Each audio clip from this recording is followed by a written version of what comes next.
Hello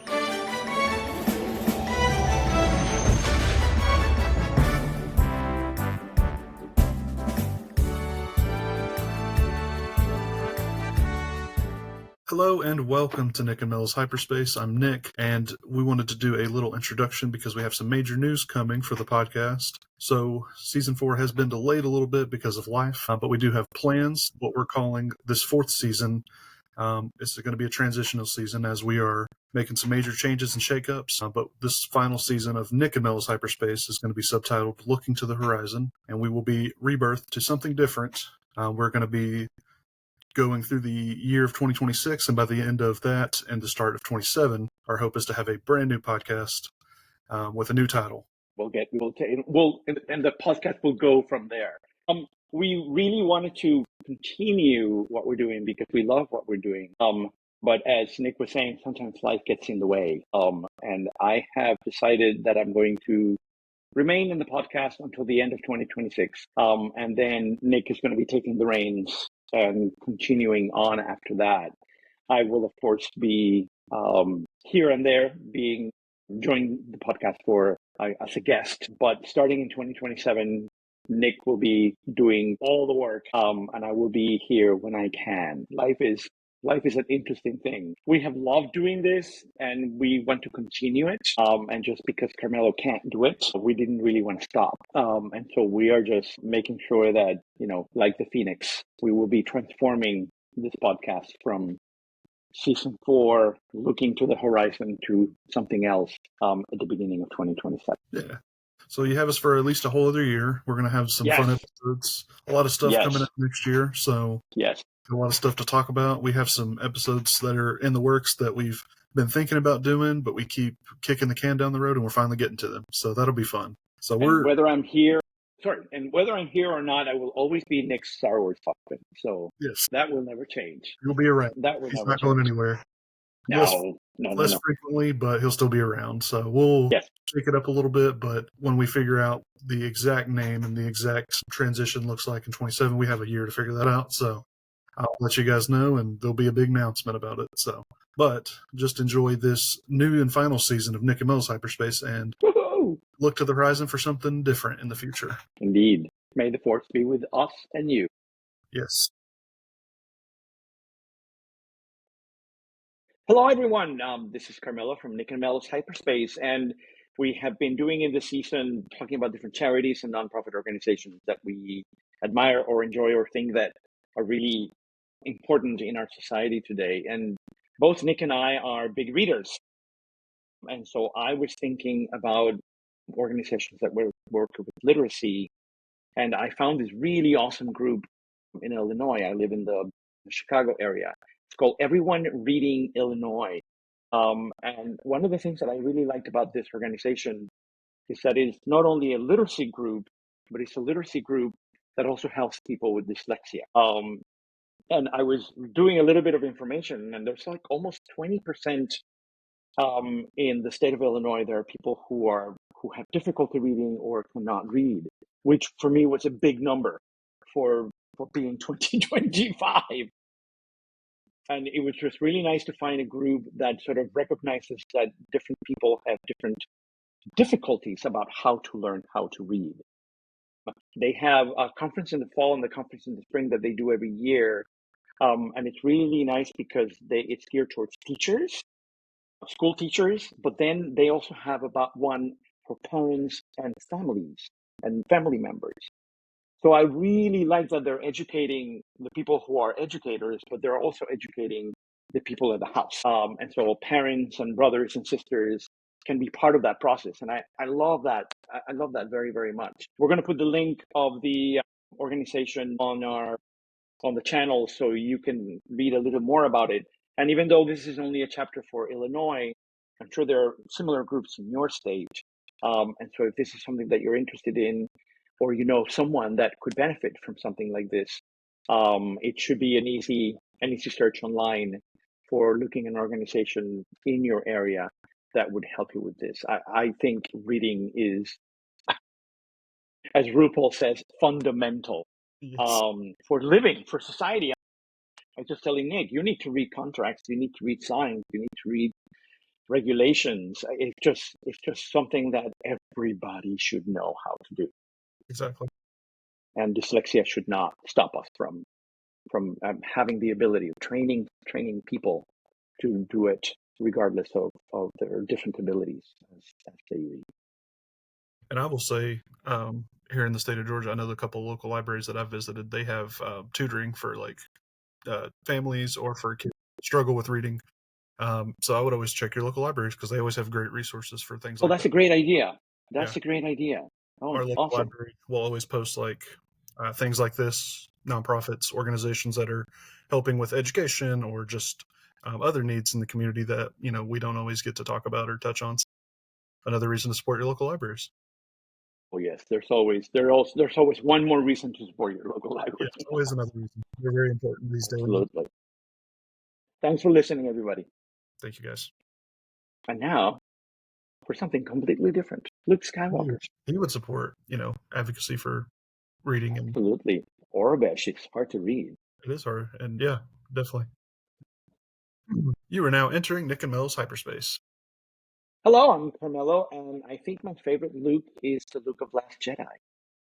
I am Nick, and he's also Luke in The Last Jedi is also one of my favorites. But to be different, I will say Luke in Return of the Jedi because I also love that Mm, version as well. that's pretty wonderful.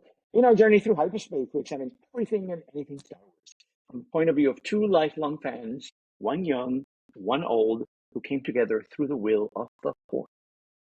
And in this episode, we're going to do something that I've been wanting to do for so long that we're finally getting to do. And it's kind of a little character analysis slash study of the one and great Luke Skywalker, my hero, Indeed. one of my personal heroes, one of the few fictional characters that makes me want to be a better man. So I'm, Oh, that's lovely. Oh, I that's love him. lovely. So And you're right. We've been talking about doing this episode since for our very years, first season. yeah, for He years now, was he was one of the first people that we said, "Oh, we should talk about that." we Um, just haven't got and around. we are now getting to it. We are Yeah, now getting just to kept it. pushing it back, Uh, but now's a good time. Indeed, yes. In 2025, we need good people, and Yes, Luke Skywalker is a very good model. He's a yes, very good model. One of the things that we are going to be doing today is combining the films, also talking about comics, also talking about novels, because there are some really wonderful moments in the story of Luke Skywalker that did not show up in the Skywalker saga. But we have been very, very lucky and very fortunate to be able to see those parts, especially in the comics. The Luke in the comics, I really, really enjoy.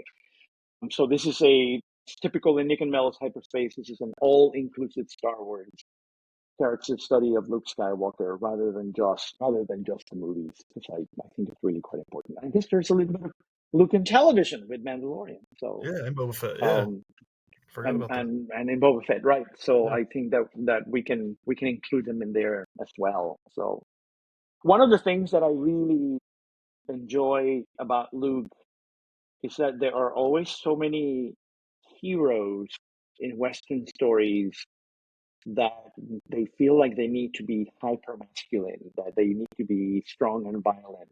From Odysseus on, you always get the hero as being this alpha male. And what I love about Luke is that he is the hero, but he is not at all like that. And so, coming from a gay man, this is very refreshing, where there is sort of a model hero that is very different from what we are used to in Western stories. Think of comics, think of epic stories. It's always this like kind of guy, and Luke is not like that. Luke is not like that, and I really appreciate that. yeah, he is not what I would describe as your jock.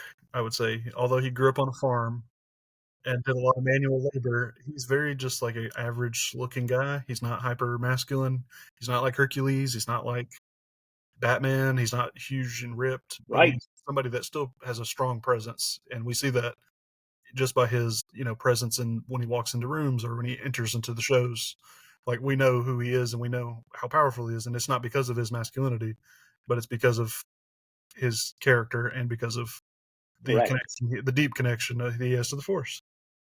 The Luke of Empire Strikes Back, when he's training with Yoda, is certainly a character who is strong, but it's not that sort of hyper violent masculinity that we're so used to in Western stories. And so it's not that he's a wimp or a weakling. And so it's just find it really interesting that his strength comes from the Force, his strength comes from skill, his strength comes from compassion, rather than the more stereotypical notions of masculinity and hero. You talk about Hercules.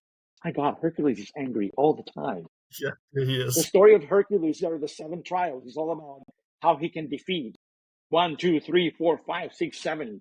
And so it's really interesting that Luke is not that. Luke is really not that, and I enjoy that very much. Yeah, he follows the Joseph Campbell's like archetype of a hero and the goes Mm-hmm. on the hero's journey, but he doesn't really fit the bill of like the traditional characteristics like we've been talking about. And it's Mm-hmm. something I think that is important to note. While Luke is very compassionate and very kind and optimistic, that kind of is his blind spot sometimes. It's a character flaw of his. Sometimes Yeah, he's a little too optimistic. Sometimes he's a right. little too gung ho. And I think I love that about a lot of characters, but especially Luke, is he's one of the more flawed icons, I think, in fiction, Yeah, because yeah. he's one of the. We'll talk about it. We're going to get to it, everybody. It's been on the internet for 8 years. We're going to talk about The Last Jedi. But um, his flaws, they're even there in the original trilogy when we first meet Luke. Like he's flawed from the very get go. So, and that's not something that I think was an accident. I think that was intentional. I think that is something that was deliberately placed there because he's just a regular guy, and that's the kind of the whole point of Star Wars is that anybody can be a hero, and Luke Skywalker's your everyday guy. What I love about the Luke in The Last Jedi is that we get, I don't know how else to say it, he becomes more three-dimensional as a character. There is a tendency with heroes to present them as all perfect or all good. And one of the really interesting things about Hollywood narratives of the last 10 years, and this happens with the Avengers and this happens with Star Wars, is that we start getting flawed characters that are the heroes rather than the flawed characters are the people who are the weak or the villains, etc., etc., etc. And so, what I love about Last Jedi and what the sort of arc of Luke in it is that, as you're saying, is consistent with the impatient, flawed man when he was 18. But now we see that cynicism of Luke is both heartbreaking and fascinating when we see him in Last Jedi, and and then seeing the whole arc of the battle with Kylo Ren in Crate, and all of that story at the end of the movie, sort of make him to me just a really complex character in a way that, at least in my opinion, he was not as complex in the first trilogy. He becomes complex, but he doesn't start that way. And I love the Luke in Last Jedi because it's so complex to me, so complex to me. You mentioned Joseph Campbell and the Hero with a Thousand Faces, and it's really interesting because Luke is like a classic hero in that sense. But it's really interesting because the story of The Last Jedi is sort of after that circle of the hero that Campbell has done. So it's like unknown territory. Like what happens after the happy ending? Last Jedi is what happens after the happy ending of Return of the Jedi. To me, I ate it up like candy. I It think was so interesting. this may be maybe a hot take. I think, or maybe not a hot take, but a You like those. You stretch. like those. Yeah, this might be a stretch, but I remember seeing The Last Jedi for the first time, and I had no idea what to expect. This is one of those movies where I tried to stay away from spoilers and Mm, trailers and such, and I wasn't upset the way the journey Luke went on. I was surprised, very surprised. me too. And then I was like, wow, this is not what I was expecting at all. At all. And it's very bold of them to take that direction. Hmm. It's not something I really realized I needed until after the movie. And I thought, wow, that changed Luke for me. I didn't never dislike Luke. But to me, seeing where he ends up and his ending retrospectively makes the original trilogy better. And I think anytime you make the original trilogy better, I love it. Can you tell me? Can you tell me why? Why do So, you think Last Jedi makes the original trilogy better? I'm not disagreeing. I'm curious about your take. so I know a lot of people. complain about the out of left field characterization of Luke. I don't think it's out of left field No, because it's not. I think we see Luke multiple times in the original trilogy. He's impatient, acts on a whim, and we see his growth because, and this is where people might get mad. Yes, he is. The flashbacks of Kylo Ren are, there's multiple different versions, but the actual version, the final version that we see is the true version. Luke makes a mistake out of impulse, which even if he is I don't know how old Luke's supposed to be, 50, 60 years old, you can still act impulsively at that age. That happens. Of course. Yeah. You're not the same man you were, 25, 30 years ago. And Luke isn't, because in Return of the Jedi, my favorite version of Luke, we see Luke almost kill his father. And he is very close. He's an inch away from killing his father. And then he has that realization that, oh, this is wrong. I'm coming to my senses. He does the same thing with Kylo Ren, Ben Solo. But instead of acting on it, he's like, oh, wait. That shows character growth to me. He stops himself before acting on it. Younger Luke might have acted on it. He might have done something he ultimately regretted. But that, to me, just retrospectively made Luke's growth, even though we don't get to see Luke for a very long time in the films, because obviously there was no movies for a very long time. But that makes his growth even more impactful, and it's very subtle. Uh-huh. You don't get to see what he's been up to, but you can see that he has learned from those mistakes. Like, he has grown. He's grown to something bigger than what he was. I think that's beautiful. To me, the decision in Empire to go to Bespin and save his friends is part of that impulsive personality, and it is sort of an immature act that his fear takes over. And Yoda says, the future it's constantly shifting. We don't know exactly what's going to happen, and so there's nothing that Luke does in Bespin that helps Leia or Han. Nothing at all. Nothing. Han still gets taken away. So he's going there didn't change the fate of Leia or the fate of Luke. It didn't. And so it's really interesting. I always connect that to The Last Jedi and Luke, of sort of making the wrong decision because he's acting impulsively, because he's acting out of love and he's acting out of fear. And that's the same fear that he has when he sort of reads into the mind of Ben Solo, and the future that he sees is a horrifying future. And it is going to be a horrifying future. So it's not like Luke is wrong. Luke is not wrong.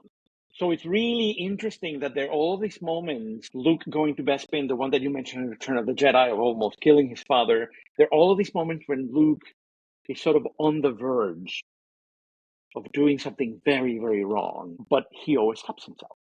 Except in the case of Bespin, but all the other cases, he's mature enough by Return of the Jedi that he is someone who sort of says, "No, I shouldn't be doing this," and I like that very much. I love the Luke in Rise of Skywalker. That moment with Rey of telling her, "Blood is one thing, but blood is not everything. Just because you are the granddaughter of Palpatine doesn't mean that you are fated to become as evil as he is." Just like, and to me, that's so important, so important. It's one of my favorite moments in Rise of Skywalker. I don't like all of it, but that moment I love, absolutely love.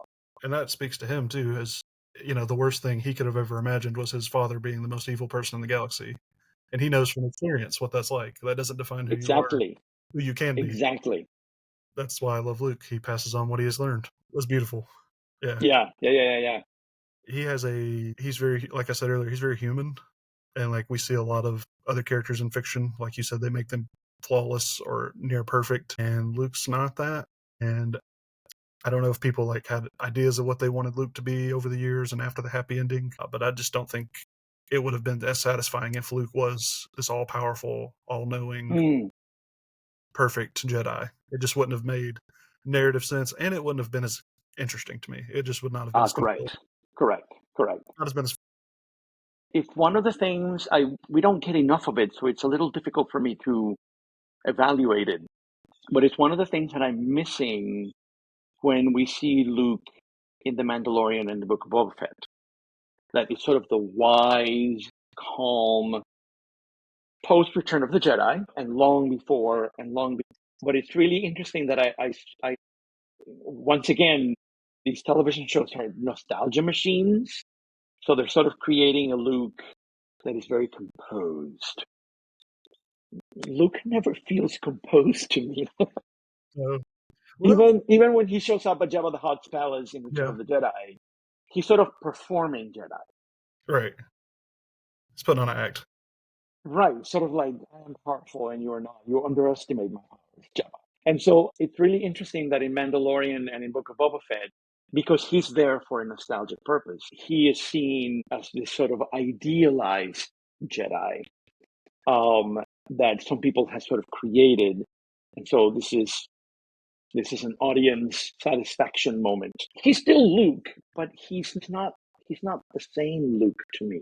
No, He's me not either. the same Luke to me. I like him much better in the comics when he is learning more about the Force after New Hope in the series by Gillen. Gillen and who is the other author? I can't remember. What is it? Jason Aaron. Yes, I love that Luke. Oh, that Sort of looks like, I need to know more. I need to know more. It's just really, that's, to me, that's a very Luke thing. And the impatience of sort of like, where do I go? How do I find more information? Like, who do I I'm talk a to? Jedi. Yeah, yeah. And so it's really fun. It's really fun. I want to backpedal just a second because you said something that made me think Please. about the Mandalorian and the Book of Boba Fett version of Luke. AI aside, I don't feel that version of Luke has as much depth or humanity. That could be just for me, but I do think it is kind of fitting for it's kind of meta in a way because the audience, that's how the audience views Luke. That's how they want you to see, Correct. right?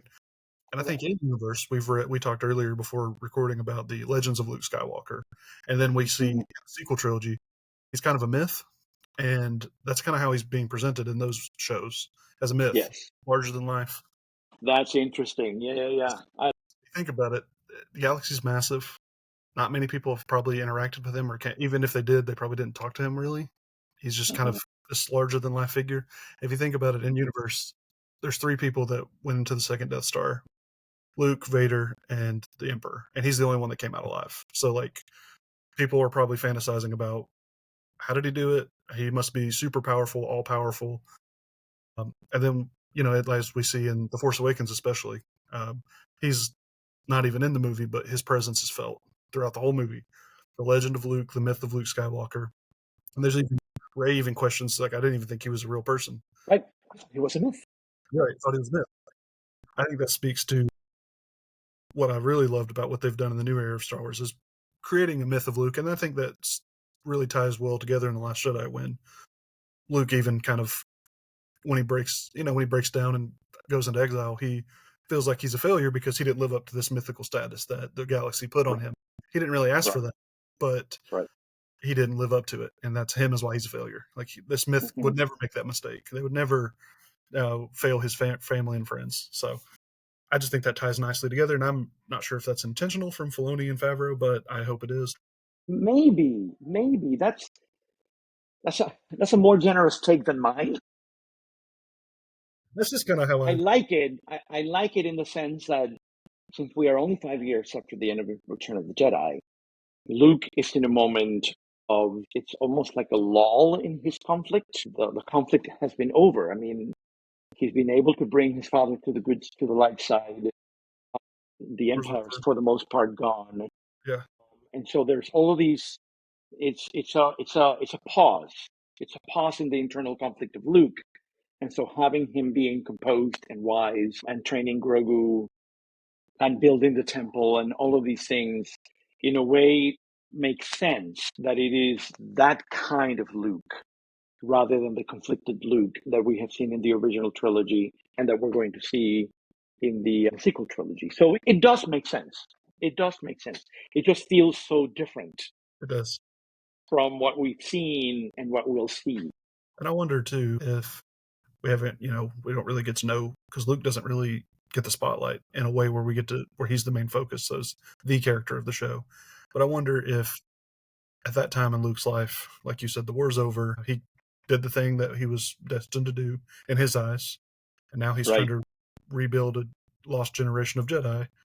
And I wonder if he's putting on he's got imposter syndrome or he's faking it till he makes it. He's only really he's not that old. He's still in his 20s at that time, Right. Right. So he's still learning. And I wonder if this is just him, like, this is who I got to be now. I got to live up to this myth. I got to live up to this status. So I got to be this way. And then as we get older, that kind of goes away and breaks down because, you know, you mature, you don't have to live up to everybody's expectations. Now, have you been reading the post Return of the Jedi Star Wars comics? I have. Is Luke in it? Luke is front and center. Yes, Luke is very much in it. Oh, really? Luke is Okay. very much in it. Okay. And, it kind of, this is way different than The Mandalorian because it's right after Return of the Jedi. Like, you pick up right after Endor. So, and I think it's a little similar to that. And he's kind of taken on he's more active in the New Republic. And, by the time of the sequel trilogy, he's gone. We don't even know where he is.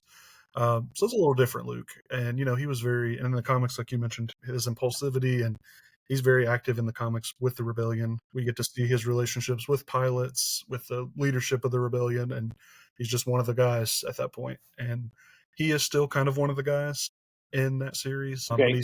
but he's like elevated. Like everybody knows this is Okay. Luke Skywalker, so he's a big deal. Okay. It's still going, so it's not over yet. So we'll see where it goes. But I'm enjoying it. I enjoy that take of Luke because this is a guy who's overcome his in his eyes overcome his demons, and now he's the hero that he's always wanted to be because it's always what he always wanted: adventure and action, and this is kind of what he's living out right now. Oh, interesting. Curious to see where it goes. Right. We don't get a lot of post Return of the Jedi, Luke, so that's something I'm hoping we get more of in the future. True. I mean, I guess Mandalorian is post Return of the Jedi, but it's 5 years later, so it's right. It's been a while. It's been a while since the Battle of Endor. And then we do have that novel, Shadow of the Sith. Yes, I've forgotten about that. Yes. Yes, which is another good one, and I was utterly shocked that they just released a Luke and Lando book out of nowhere. It just seemed because like they just were like, yeah, this book's coming. It's one of my favorite books. Some people didn't like Luke in that book, and I will say of the two main characters, I think Lando's better written in that book. I agree. But I do enjoy seeing Luke, and we briefly see his interactions with Ben Solo in the beginning, but I enjoy that. I think we get to learn a lot about Luke at that time and kind of peek into the galaxy as a whole at that time. So, and it ties in great with the sequel trilogy. There's a great through line that I don't want to spoil the book for anybody. I definitely recommend it. Kind of makes The Rise of Skywalker better in my eyes, which isn't my favorite of the sequels, but it makes it a lot better. So I definitely would check it out if y'all are interested. Yeah. It's an interesting book. I really enjoyed it. I really enjoyed the new characters in that novel. Yes. And so Ochi was fascinating to me. He was. And so there were some really wonderful narrative lines in there, but Luke was a major part of the novel, but he was not what I liked the most about it. Mm-hmm. I'm a little bit like with you. I think outside of the movies, my favorite Luke is the Luke of the comics. Yeah, same here. Both in the series between New Hope and Empire, and then the pretty awesome series between Empire and Return of the Jedi. And that encounter with the High Republic Jedi in that planet, that is I just love that whole arc. It was just really wonderful. And in the post Empire, pre Return of the Jedi, we get to see how Luke gets his green lightsaber, which is great. Uh-huh. And I think my favorite part was the very first arc was Luke just learned his father was Vader and he can't talk to Yoda or Obi-Wan, and he's kind of angsty, he's kind of pissed off, and it kind of tracks because I think that's very natural for him to be at that point. Yep. He's a lot darker version of Luke, and we kind of get to see him become the Return of the Jedi Luke by the end of the series. One of the things, I think I mentioned this in other episodes before, but I've always loved how dark and interesting comics can get. I think because television and film, it's not censorship, but there's so many layers to building a story. While I think the editing is a little more flexible in comics, I don't know much about the details, but it always feels like there's a little more freedom to go dark, and there's a little more freedom to be daring. That I love reading the Star Wars comics because it gives me another layer of Star Wars that I don't get as much in the movies. You know what? I just thought of something. Maybe Last Jedi is learning from the comics. That Possibly. maybe Last Jedi is daring to do what comics have been doing. Because even with the old comics, even with Dark Empire, Much different Luke. those are dark. Yeah, that's Those are mud. really dark. Yeah. And so it's really interesting. You know, that's my new thought. That's my new T-shirt. Last Jedi is the Star Wars comic of the Skywalker saga Yes. because it's very daring, and I love how daring comics get. Yeah, they swing for the And fences sometimes. I say that again. They like to swing for the fences in comics, which I think you have to Yes, because that's part of the medium. If you don't, then you're just going to get a bland picture book. Honestly. correct, correct, Yeah. correct. No, it's just I can't recommend the comics enough. They're No, just I agree. those two arcs, the from New Hope to Empire and from Empire to Return of the Jedi. I have really enjoyed those very much. I remember reading that first arc of the first series, post New Hope, and it feels like it was like pitched as a sequel to the movie. Like if you just saw A New Hope and then you picked up those Uh comics, huh. because you find out where Luke is at that time, Leia, Han, like everybody feels like they just ended that movie and we're kind of seeing where they're going next. And Luke's that series does a really great job of his bridal optimism Yep. of Yep. yeah, I'm the Death Star. Of course I can. I'm a Jedi. Like I'm good now. I don't really need to know anything else. He gets, he gets humbled a few times, and then he realizes, oh, I have a lot to learn, I have a lot to learn. which is exactly what happens in Empire Strikes Back. He's like, oh, of course, I'm kind of a badass. I can do whatever. Then he gets humbled. Right. I don't need more training. I'm going to go save my friends. I'll be right back. Then he gets And embarrassed. yeah, it's just really wonderful. You know, recording this episode might be my tipping point for reading those again because I haven't read them in a while. I read them. It was one of the first comics I read. They're so good. My very first were the Charles Soule Darth Vader. That was the first Star Mm, Wars comic I ever read. good way to start. So It's good. like whoa. And then I read the Star Wars series, and they're 75 issues. It's not a No, short series, no. but I loved it. And what they do with Leia there. Oh, but let's not get out of track here. We're looking today. We're only looking today. Not a Star Wars comic episode, but No, but it's I really will say quite wonderful. the comics do a good job of giving us more layers to Luke than the films can Mhm. because you only got so much time, Yeah, and they do a really good job of making it feel like connected to the movies. They don't feel like it's just some weird. They do bold and crazy things that obviously they wouldn't have been able to do in the movies back then, but it's fun. And you get a Luke's very front and center, especially in the first series. Not as much in the second one, towards the middle, but you get to see that transition for him. And something I wanted to talk about before we shift to the Vader, because we haven't even mentioned Vader and Luke. That's a big part of his character arc. God, yes. Something I noticed of this since it's 2025 and it's hot topic. Luke and Superman. I have found so many parallels that I've been reading a lot of Superman this year because of the movie and rediscovering my love of the character. But I realized why I love Luke so much is because Superman was one of my first heroes that I loved. And the parallels of I've always said that Superman's the moral compass of the DC universe. I think Luke is the moral compass of Star Wars. When I think of Jedi Knight, Luke is the who I think of. I don't think of anyone else. We did talk a lot about earlier about the hypermasculinity. Superman's huge. He's not a normal person, but he doesn't carry himself like a jock would. Right. He's very He's kind very and humble, humble. Yes. very down to earth, just like Luke. Yes. Even when Luke is at the apex of his power and the most well-known person in the galaxy, he's still kind to everybody. He's not. It doesn't get to his ego. And them both growing up as humble farmers, and then Yes. discovering who they really are, and then becoming something bigger. Just a lot of nice parallels. And then even Superman, I think some of his flaws are his undying, hopeful, optimistic outlook, even for the worst of the worst, just like Luke does with Vader or with Mhm. Ben later in the sequel trilogy. They Mhm. still find a way to be hopeful and optimistic that people can change and people can do better. And I think that's really what we need in 2025 is a Luke and a Clark Kent Together. together and fighting the good fight. Yeah.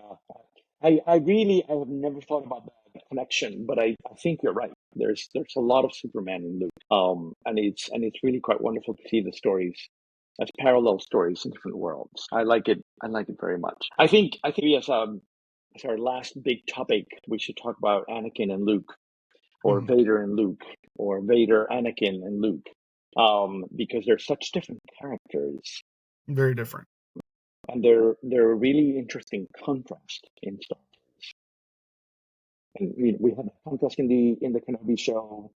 Uh, we also have it in Empire, and we have it in Return of the Jedi, and it's just really fascinating. And we have them in the comics too. I mean, that connection continues in the comics as well. But Anakin is he's more the traditional hero Yes. in its sort of hyper masculinity and anger and violence as a form of communication. And so in a way, it's really interesting that that father son relationship there is a really big contrast. Really big contrast. And Luke is not raised by Vader or Anakin, so he doesn't have that. He doesn't have that direct connection with him because they're living in very different worlds. You mentioned something about Luke being more similar to Padme. Yeah. Um, Yeah, we talked about that before we recorded. I saw a post on TikTok about it. I wish I remembered who shared it, but about how of the Skywalker family, Leia is more similar to Luke or to Anakin and Vader, to and Anakin, Luke is more similar to Padme. And I think that holds a lot of weight. I think that's very true because given where we've seen, I won't spoil the Star Wars comics currently going on, but we learn of Leia's feelings towards Vader and Anakin. They're much different than Luke's, as you might expect. Leia's probably not saving Vader. She's probably letting him die. She's very aggressive, more headstrong than Luke, more take charge, where Luke is more of that subtle, compassionate leader, as mm, Padme was. mhm. Yep, Very voice of yep, reason, very voice of optimism and hope. Not that Leia's not hopeful, because Leia's very hopeful, but in a different approach, very different than how they interact. And I think that's why ultimately what turns Anakin is because of Luke. I don't think any other character's turning him. Obviously, Leia's not, we just mentioned, but even Padme couldn't get to him at that point. right, He chokes right. her out, kills her. But Luke is the only one, and I think that's why he is that bridge scene in Return of the Jedi is my favorite interaction of Luke and Vader, the Uh-huh. best interaction, because I think that's where you see a lot of Padme and Luke. Like he knows, even if he knows all the terrible things Anakin has done, he still believes there's still good in him. He says, "I sense it," and I And don't. it's a line that both Padme and Luke say. There's Yeah, good in him. they both echo it. That's Yeah, the echo because before her death, that is what she says to Obi-Wan, and then we see in the original trilogy either Yoda or Obi-Wan believe that's true. They both say you got to yep, kill him. Like he's yep. not, he's gone. Like you got to kill He's him. gone. He's gone. And Luke's like, no, that's not how it is. Now people may complain and say, well, where was that Luke in the sequel trilogy? But if you watch the whole movie and Return of the Jedi, Luke gives Leia the dice and says, no one's ever really gone, which is my favorite thing that Luke does, is plants that seed for Leia and Han to bring Ben back. Because Luke knows he's not going to do it. Just because, like, he knew Yoda and Obi-Wan and Leia and Padme were not going to do it. He was the only one that could do it. That means why he's the most important character, because the war does not get won unless Yeah, Luke does and what it's he interesting that it's interesting because not even Vader believes that and there's any good left in him. Remember that moment in Kenobi when Vader tells Kenobi, "You did not kill Anakin Skywalker, I I did. did." Right. And so there is Luke is the only person that believes that are left. Padme's already dead. The only person that believes that there is goodness in Vader himself. So it's really interesting how I'm going to say it in a funny way, how narratively necessary Luke is to the story of Vader himself. Yes. That his son is the one that saves him, and that he is the only one that believes in the goodness of Anakin still lingering in Darth Vader himself. That's a really fun, it's a really fun narrative ploy. I really like that. Oh, I I love that. really like that. Well, it makes Luke's character stronger, and it makes Vader's character more interesting. I don't Mm, think because they're mm, either of them, their stories don't work. They have to be together. right, right. And seeing the kind of a biblical sense there to to bring it to a biblical analogy, it's like the son is repaying for the sins of the father, and he's redeeming the father, even if the father doesn't believe it himself. I think that's a really cool narrative choice, and I don't know if there's any other redemption in fiction that I think works as well, because other characters in fiction, they may do the right thing because but they don't have anybody believing them. Like Vader, he doesn't do the right thing until he knows he's loved, because he's never felt that. That's been his whole journey, his whole life. He's Right, true right. unconditional love until Luke shows up. Hmm. So I think Hmm. that's beautiful. Yeah, it's really interesting. I like Return of the Jedi more as an adult Same. than I did as a 17-year-old. Yeah. I remember liking parts of the Return of the Jedi, but Return of the Jedi was my least favorite of the original trilogy when I was younger. But I have come to respect that movie much more as an adult Hmm. than I did when I was younger. It's really, and it has to do because of Luke and Vader. Right. It's Luke's That movie. that part that part means something to me now that really didn't mean much to me when I was young. I was not seeing it. I was just not seeing it. So it's really interesting that what you're talking about is something that I have learned to respect and admire with gray hairs rather than with my gigantic 1970s afro that I had when I was in high school. And so it's really interesting how that movie has grown on me in ways that the other movies are. I still have a similar reaction to when I first saw them, but Return of the Jedi is the one movie that has grown the most in me. It really is. It really is. I like it differently because of Luke now than when I did when I was young.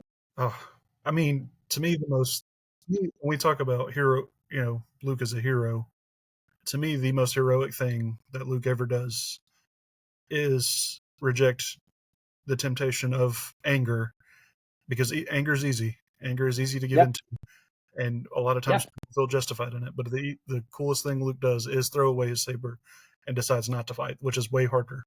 It looks the most evil person in the galaxy in the face and tells them, "You're not going to win. I'm not letting you control my destiny." That to me is the most powerful thing anybody could do Mhm. in fiction. I don't care what anybody says. I'm gonna put my Chinese hat on for a moment. In Taoism, there is a concept called Wu Wei, and Wu Wei is non-action. It's doing by not doing. And in the Force, this is one of the elements that the Force takes from Taoism very directly. And Luke is a beautiful example of that. Beautiful example of that. That he manages to do the right thing by not doing something, not by doing something. And so it's really quite beautiful how he embodies the Force and embodies Taoism in that moment by saying, no, I am not going to do what I'm supposed to do. I'm going to stop doing. I'm going to not do. And by not doing, I'm doing the right thing. It's just beautiful. It's just really beautiful. But not something that I got when I was 17. Yeah, no. I didn't get it. I didn't get it. I was a high schooler. Well, and I think that's part of growing up. And like I mentioned, watching The Last Jedi changed my view on Luke, and just honestly changed my view on just heroism as a concept. Because at that time in my life, I was All right. very I loved anti-heroes. I loved villains because they looked cool. Mm, And seeing a character, the whole purpose of Luke in The Last Jedi to confront Kylo Ren is not to kick his ass or to stop the First Order. It's to save people. His whole sacrifice is to save, because he knows he's not going to be the one to end the war, to end this fight, but he can keep it going. And he knows Rey, the next generation, that's their job. His job is to help them get there. And I think that's powerful too, because when you first watch it, and I was hoping too, Luke would just go and just kick their ass and do crazy force powers and beat Kylo Ren up. And then you realize that he doesn't even attack Kylo Ren. He doesn't even swing. It's all evade. And that calls back to Yoda's line in Empire that the Jedi never use their power for attack. It's only for knowledge and right. defense. That's why he, to me, is the embodiment of a Jedi, because he is the only Mm, one in the whole Star Wars series that really acts like a Jedi compared to others. He always is willing to put things to the side and accept that fighting is not the answer in this situation. you know, I'm not going to start this now because we got to stop at some point. But I think we should do an episode of Luke and Kenobi. Yeah, because that would be an interesting contrast to discuss with the whole conversation that we've had now on Luke. The Kenobi keeps popping up in my head. That's another interesting contrast. I'm not going to go there right now. I'm just going to leave everybody hanging. But it's really interesting because there's some really interesting contrasts there as well. And Kenobi was in a war, and Luke is not really in a war, so they're in different worlds. But it's really interesting what you're saying about Luke. But the contrast is definitely real with Vader. They're just Two different two people. different worlds. Two different worlds. In a way, Vader belongs with Hercules and Odysseus. Even though he's a villain, the way he shows his heroics is very similar to that Western hero that we've had since the ancient Greeks. Hey, since ancient Mesopotamia. Let's not forget Gilgamesh. So it goes back. It goes way back. It goes way back. Any final thoughts? Luke Skywalker is the greatest ever, and I love him, and more people should try to strive to be like him. I would say Luke Skywalker has become, for me, one of the most fascinating characters in Star Wars. But he didn't start with me as one of the most fascinating characters in Star Wars. With the original trilogy, he was not my favorite character. He really was not. So it's really interesting as I have grown old, and as Star Wars has grown old, not old as in senile, but old as in more mature. Um, I have really come to like Luke a lot. And for me, Last Jedi was the pinnacle. With the little scene in Rise of Skywalker with Rey. So it's been a nice ride, Luke Skywalker. I have really enjoyed growing up and growing wise with you. I'm gonna finish it that way. That's a beautiful. Thank you, Nick. This is fun. I love this episode. I don't know how we waited like what 4 years to do this, but we did it. It's This done. will be my favorite episode we've ever done. Oh, that's great. Thank you, Nick. Thank you, audience, and may the force be with everyone.